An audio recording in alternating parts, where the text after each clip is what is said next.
Max, you are the BMF champion, so in a way it's kind of up to you to gauge on who's the best contenders for the belt. When you look at Charles Oliveira as a guy who's fighting for the BMF belt, how do you rate his BMF-ness, and what do you think of him as an opponent? I think he's a BMF. I think he's fitting for sure, you know. A lot of people are making this fight to be a striker versus grappler. They got it all wrong. This guy, even he said it, you know. He was a jiu-jitsu guy before, and now he's an MMA guy, and a lot of his submission wins have been coming from striking first. He's hurting these guys on the feet, then he submitted them. So that's pretty BMF thing to do. So, you know, nothing but love for him. You won the first fight, right? So in a way, it's like, why would you ever want the rematch? But because of the way it ended and because of what Charles Oliveira has become since then, is this a fight you wanted to run back, or is it one when they said to you, hey, do you want this? You went, okay, that makes sense.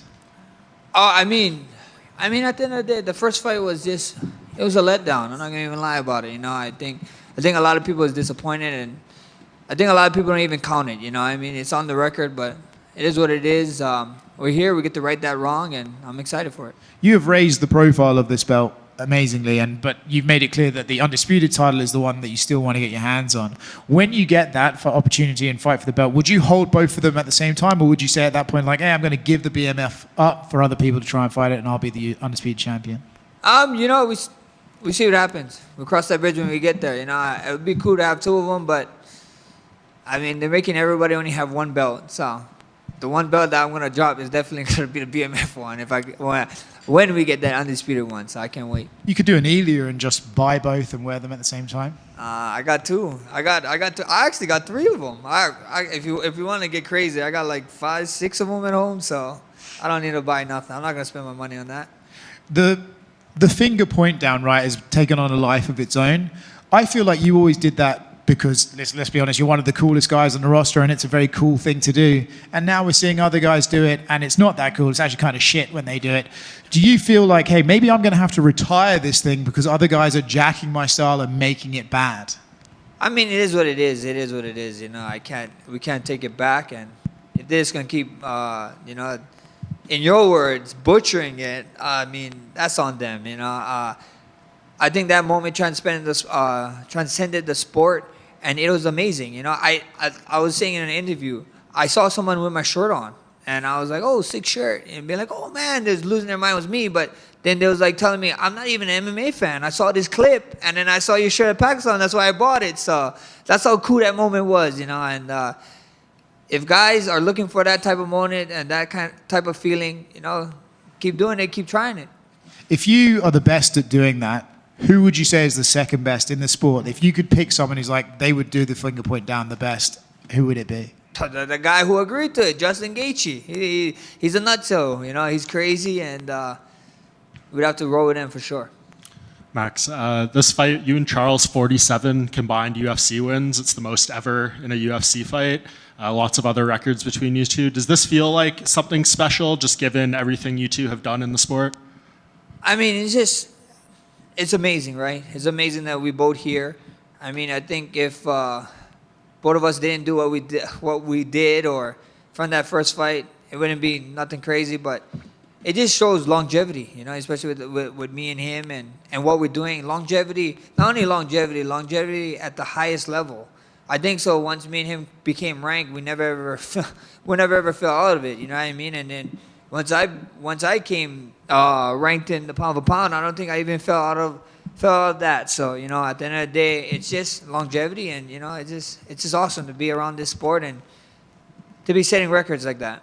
UFC announced yesterday that with this fight, you're doing this gloves for good thing. Can you talk me a little bit about this and what it means to you? Yeah, I'm so excited for this, bro. I'm like, everybody in here watch NFL. There's this thing called My Cleats, My Calls. So I just, on a whim, I text Brian Smith. Brian Smith is the man, bro. He's the man. I text him, and I told him, bro, we need to do something like My Cleats, My Claws, and My Calls. And he told me, we actually was thinking of doing something, and then we came up with the idea with Gloves for Good. So now we're here with the Gloves for Good, and the Gloves for Good, what it is, it's one-on-ones, and it raises funds and awareness for local charities in Hawaii that I do, you know, Boys and Girls Club. We got another nonprofit that we're doing that we're gonna work with after this. And then I actually started a foundation, a Holloway Foundation, that we're gonna be going through and doing a bunch of stuff for the underprivileged kids in Hawaii, and step forward, moving that way. It's just so exciting, and the way everything came together for that with Brian, with the artist and Kai. I didn't even see the gloves yet. The only time I saw it was on top of the pictures, like you guys. They didn't even. Brian been making me wait up. I'm trying to harass Brian to let me do. We got to do all that face off, that Paramount face off with each other now, which is absolutely ridiculous. I don't know why. I'm going to be facing off with this guy for like 3-4 times before the actual fight now. But I'm trying to make him let me use the gloves for it. It's a one-on-one gloves, and he's like, no, I don't want to get in trouble. But I think I'm gonna go get him in trouble.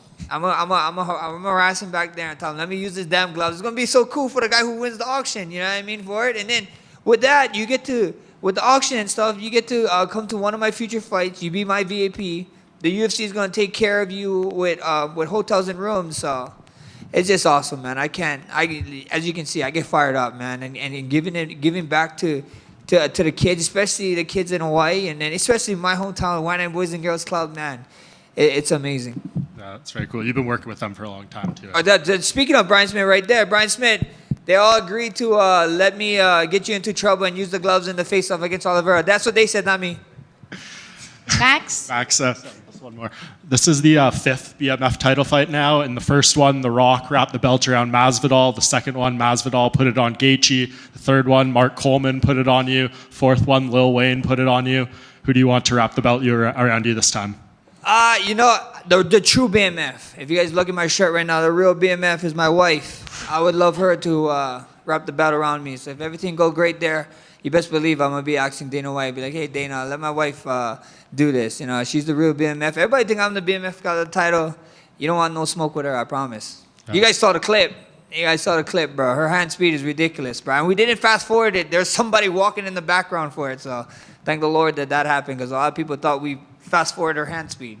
I asked Charles the same question. He said he wants his father to do it. So it seems like it'll be a family affair no matter what. Yeah, that'd be sick. I did see Charles that. If I had my way, dead or alive, I wish my grandpa could do it. I wish he was here with us and he could be seeing what I'm doing. And he probably slapped me in the back of my neck for, the things that I decided to do in my life. But we're here now, Max, speaking of women's MMA, I have a question for you. Natalie from Rolling with the Punches. What 2 women would you like to see face off for a women's BMF title? What 2 women? Yes. Oh my gosh. That's funny. I don't want to butcher her name. What is the ex-champ? Chinese? Weili? Weili, yeah, Weili for sure. Okay. And Weili and maybe, man, I don't know who else. I'm brain farting right now. Everyone has said Amanda Nunes. Amanda Nunes would be sick, but that's so big of different in weight class. But I forgot Amanda Nunes. Technically, Amanda Nunes is still retired because she didn't step in the octagon because her fight got canceled. So Yet. Don't take it on me, Amanda. Sorry for forgetting your name. I don't even want to fight her. And then last question. How important is flexibility to you, and how does that play into your striking skills when you're fighting? I think flexibility is super important to anybody. We're getting much older in age, so flexibility is important, and it's just day-to-day life, not even fighting. It's just everybody needs to. If you're not stretching or rolling out, do you guys a favor and please start doing that, because it catches up with us. Thank you, Max. Right here, Max over here. I don't know if you saw, but Charles did that Q&A with a bunch of Brazilian fans, and he said that for the point down, he has the option to stand and bang with you because he knows he can do that. But you don't have the option to take him down based on his skill set. You've also said it would be pretty BMF to submit the guy with the most submissions in the UFC. Are people overlooking your submission skills in the octagon? I mean, it is what it is, I didn't get to show too much of my submission skills in the octagon anyway, but that would be pretty BMF, right? That'd be pretty BMF to go get it, submit the submission artist. That would be amazing. But, Charles can say whatever he wants. He can say whatever. I can say whatever I want. Come Saturday night, we get to find out. That's the beautiful thing about it. And then both you and Charles with a win probably have a lot of rematches ahead of you, especially in this division. And I asked him this question, do you feel like you guys have lapped the division? Because, like I said, there's a lot of big names in front of you, but a lot of them could be second fights for you. I mean, it is what it is, you know. I don't really think of anything. I just think of the next one. And bro, if I had to fight a guy 99 times, I'll fight a guy 99 times. I don't give a shit, you know. At the end of the day, if you want to be the best, you got to beat the best. And the best is blessed. Max over here. One question for me. When we look at your title fight against Topuria, I would say from all of the guys who fought him in the UFC, you did the best until the moment. What would be the biggest change you would make in the next match, seeing you would win this Saturday? Biggest change in that match, you guys would have to wait and see. You know what I mean? Of course, we take him down, but right now, how much time you guys was here? And Charles Oliveira was people's opponents, and you guys was asking them about the future, and they'd be like, "Oh yeah, I have this grand scheme of things and everything," and then they end up being on the bad side of a decision or a finish. So I don't want to be that guy, you know. Right now we got Charles Oliveira. He's a killer. He's a legend, and I'm just focused on him right now. Good luck this Saturday. Thank you, brother. Hi, Max. You've often talked about Las Vegas being the ninth island, and we know that you haven't fought in Hawaii during your UFC tenure, but my question to you is, does fighting in Las Vegas feel at all like fighting a home fight? Oh, for sure. This is the ninth island for a reason. It's going to be a very pro-Hawaiian card come Saturday night. You're going to see the Hawaiian flags flying up there. It's going to be insane. And, yeah, you know, it sucks I couldn't fight in Hawaii, but next best thing is Las Vegas. There's a bunch of locals here. I mean, every corner you go around here, there's a Hawaii barbecue spot. So, you know, we're not that far from home. And I tell you this much, the taxes, if I was fighting in Hawaii and I got my ass taxed there, I'd be pretty sad. So the taxes up here in Las Vegas is nice. Thank you. Thank you, guys. You guys have a good one.